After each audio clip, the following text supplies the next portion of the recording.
ओम शांति।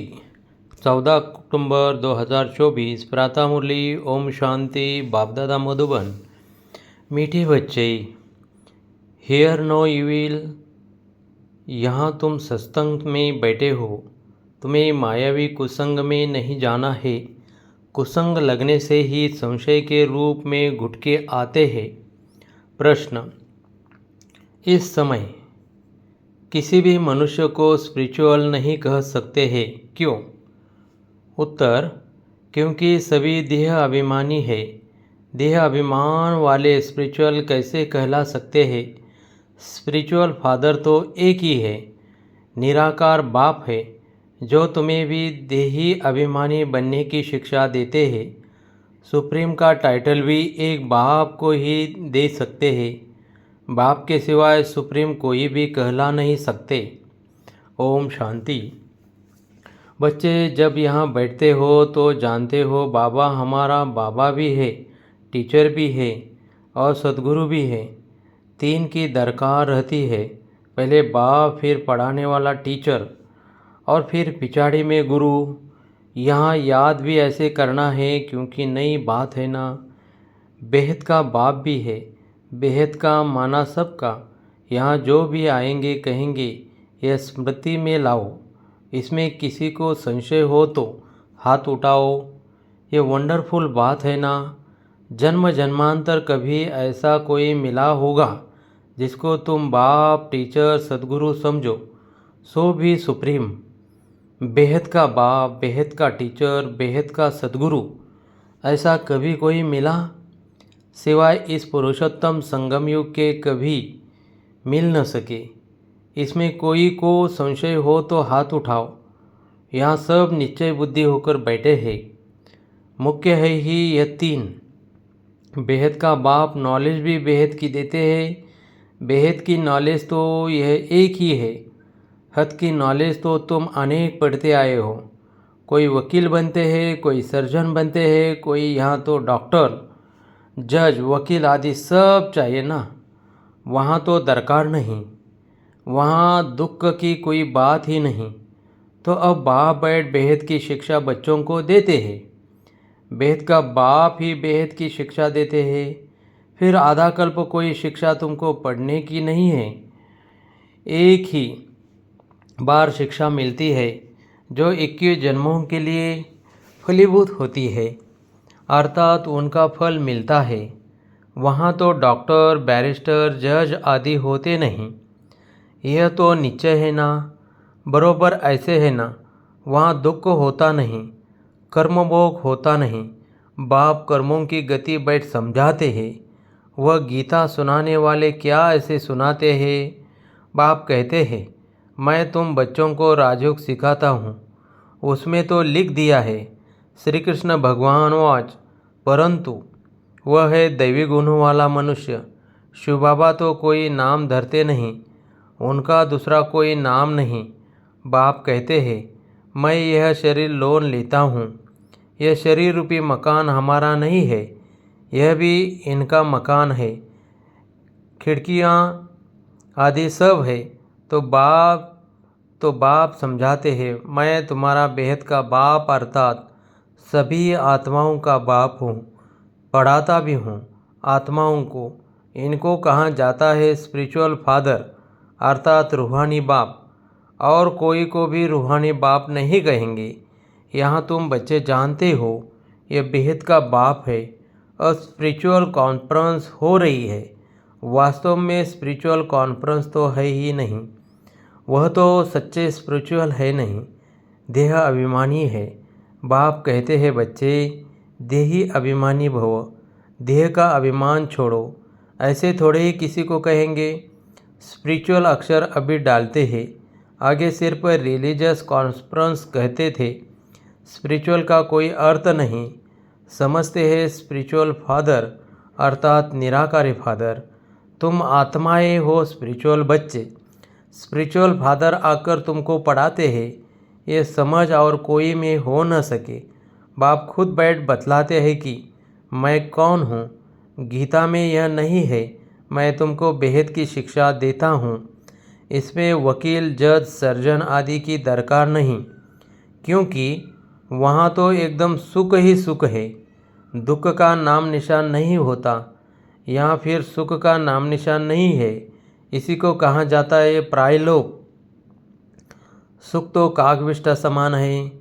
जरा सा सुख है तो बेहद सुख की नॉलेज दे कैसे सकते।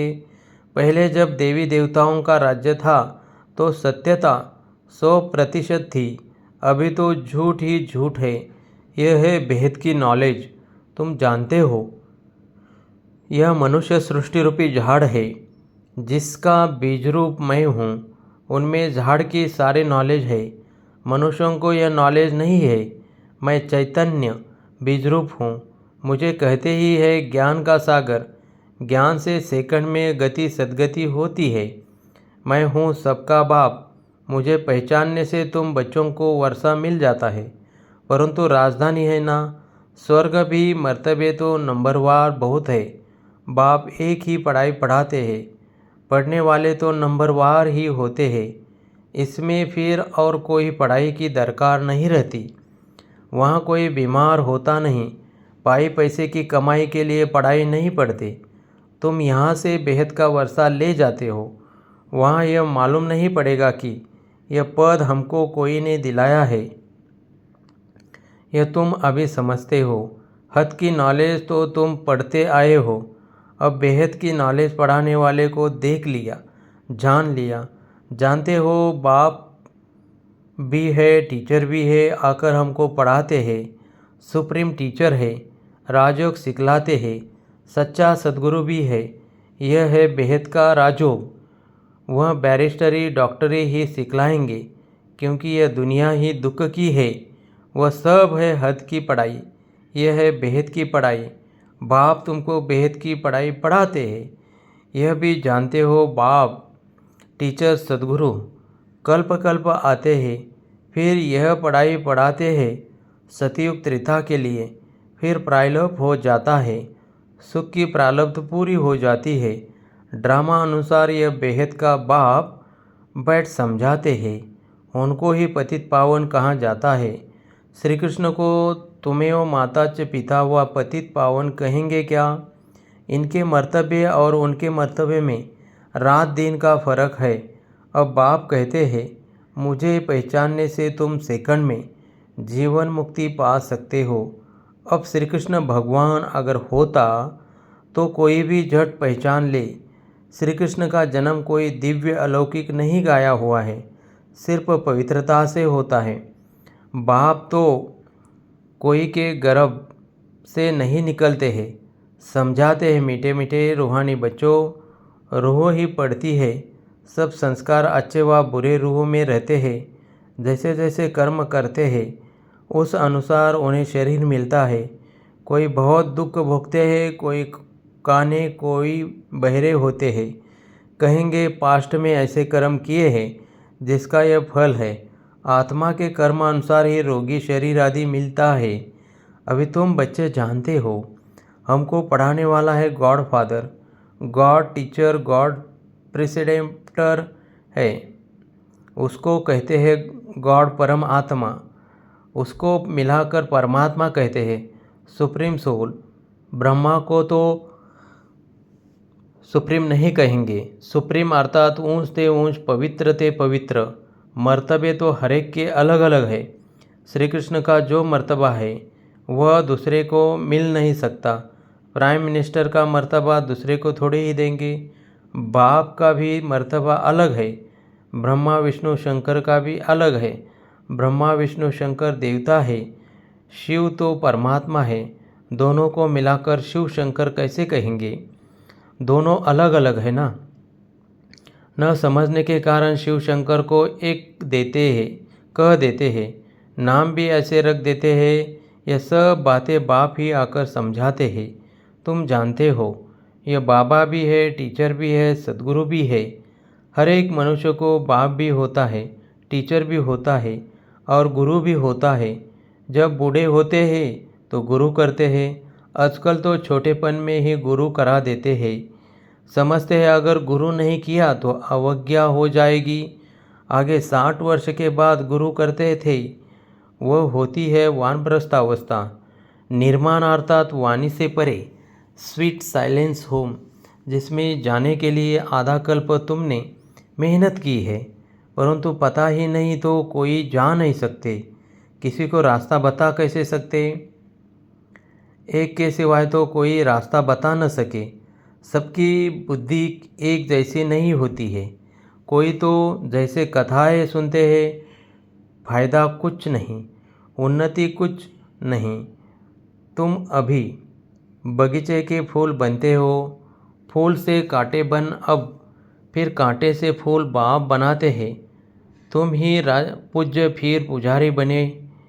84 जन्म लेते लेते सतोप्रधान से तमोप्रधान पतित बन गए। बाप ने सीढ़ी सारी समझाई है। अब फिर पतित से पावन कैसे बनते हैं, ये किसी को भी पता नहीं। गाते भी है ना, पतित पावन आओ, आकर हमको पावन बनाओ। फिर पानी की नदियाँ, सागर आदि की पतित पावन समझ क्यों जाकर स्नान करते हैं। गंगा को पतित पावनी कह देते हैं, परंतु नदियाँ भी कहाँ से निकली, सागर से ही निकलती है ना। यह सभी सागर की संतान है ना। तो हर एक बात अच्छी रीति समझने की होती है।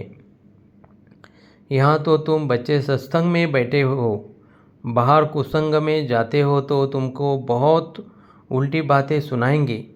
फिर ये इतनी सब बातें भूल जाएगी। कुसंग में जाने से गुटखा खाने लग पड़ते हैं। संशय का तब मालूम पड़ता है, परंतु यह बातें तो भूलनी नहीं हो चाहिए। बाबा हमारा बेहद का बाबा भी है, टीचर भी है, पार भी ले जाते हैं। इस निश्चय से तुम आए हो। वह सभी है जिस्मानी लौकिक पढ़ाई, लौकिक भाषाएं, यह है अलौकिक। बाप कहते हैं, मेरा जन्म भी अलौकिक है। मैं लोन लेता हूँ, पुरानी जूती लेता हूँ, सो भी पुराने ते पुरानी, सबसे पुरानी है यह जूती। बाप ने जो लिया है, इसी को लॉन्ग बूट कहते हैं। ये कितनी सहज बातें हैं। यह तो कोई भूलने की नहीं है, परंतु माया इतनी सहज बातें भी भुला देती है। बाप भी है, बेहद की शिक्षा देने वाला भी है, जो और कोई दे न सके। बाबा कहते हैं, भला जाकर देखो कहाँ से मिलती है। सब है मनुष्य, वह तो यह नॉलेज दे न सके। भगवान एक ही रथ लेते हैं, जिसको भाग्यशाली रथ कहा जाता है, जिसमें बाप की प्रवेशता होती है। पद्मापदम भाग्यशाली बनाने, बिल्कुल नज़दीक का दान है। ब्रह्मा सो विष्णु बनते हैं, शिव बाबा इनको भी बनाते हैं। तुमको भी इन द्वारा विश्व का मालिक बनाते हैं। विष्णु की पूरी स्थापना होती है। इसी को कहा जाता है राजयोग। राजा स्थापन करने लिए अभी यहाँ सुन तो सब रहे हैं, परंतु बाबा जानते हैं बहुतों के कानून से बह जाता है। कोई धारण कर और सुना सकते हैं, उनको कहा जाता है महारथी। सुनकर फिर धारण करते हैं, औरों को भी रुचि से समझाते हैं। महारथी समझाने वाला होगा तो झट समझेंगे। घोड़ेसवार से कम, प्यादे से और भी कम। यह तो बाप जानते हैं कौन महारथी है, कौन घोड़ेसवार है। अब इसमें मूंझने की तो बात ही नहीं, परंतु बाबा देखते रहते हैं। बच्चे मूंझते हैं, फिर जुटके खाते रहते हैं, आंखें बंद कर बैठते हैं। कमाई में भी कभी झुटका आता है क्या? झुटका खाते रहेंगे तो फिर धारणा कैसी होगी? उबासी से बाबा समझ जाते हैं यह थका हुआ है। कमाई में कभी थकावट नहीं होती। उबासी है उदासी की निशानी। कोई न कोई बात के गुटके अंदर खाते रहने वालों को उबासी बहुत आती है। अभी तुम बाप के घर में बैठे हो तो परिवार भी है, टीचर भी बनते हैं, गुरु भी बनते हैं।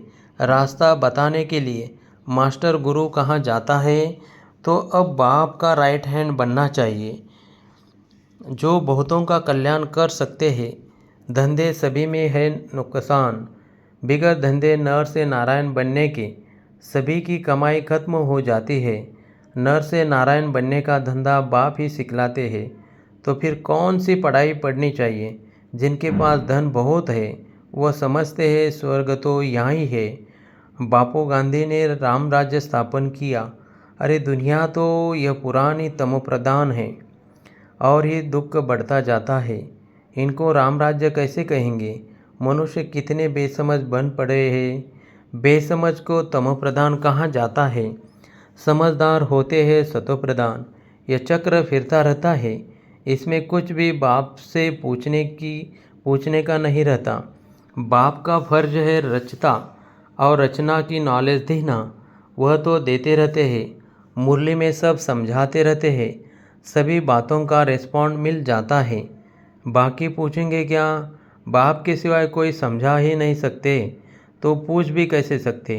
यह भी तुम बोर्ड पर लिख सकते हो, एवर हेल्दी एवर वेल्दी। 21 जन्मों के लिए बनना है तो आकर समझो। अच्छा, मीठे मीठे सिखलदे बच्चों प्रति माता पिता बाप दादा का याद प्यार और गुड मॉर्निंग। रूहानी बाप की रूहानी बच्चों को नमस्ते। धारणा के लिए मुख्य सार। बाप जो सुनाते हैं उसे सुनकर अच्छी तरह धारण करना है। दूसरों को रुचि से सुनाना है। एक कान से सुन दूसरे से निकालना नहीं है। कमाई के समय कभी उबासी नहीं लेनी है। बाबा का राइट हैंड बन बहुतों का कल्याण करना है। नर से नारायण बनने और बनाने का धंधा करना है। वरदान। किसी के व्यर्थ समाचार को सुनकर इंटरेस्ट बढ़ाने के बजाय फुल स्टॉप लगाने वाले परमत से मुक्त भव। कई बच्चे चलते चलते श्रीमत के साथ आत्माओं की परमत मिक्स कर देते हैं। जब कोई ब्राह्मण संसार का समाचार सुनाता है तो उसे बहुत इंटरेस्ट से सुनते हैं, कर कुछ नहीं सकते और सुन लेते हैं तो वह समाचार बुद्धि में चला जाता, फिर टाइम वेस्ट होता। इसलिए बाप की आज्ञा है सुनते हुए भी नहीं सुनो। अगर कोई सुना भी दे तो बाप फुल स्टॉप लगाओ। जिस व्यक्ति का सुना उसके प्रति दृष्टि व संकल्प में भी घृणा भाव नहीं हो तब कहेंगे परमत से मुक्त। स्लोगन। जिनकी दिल विशाल है उनके स्वप्न में भी हद के संस्कार इमर्ज नहीं हो सकते। ओम शांति, ओम शांति।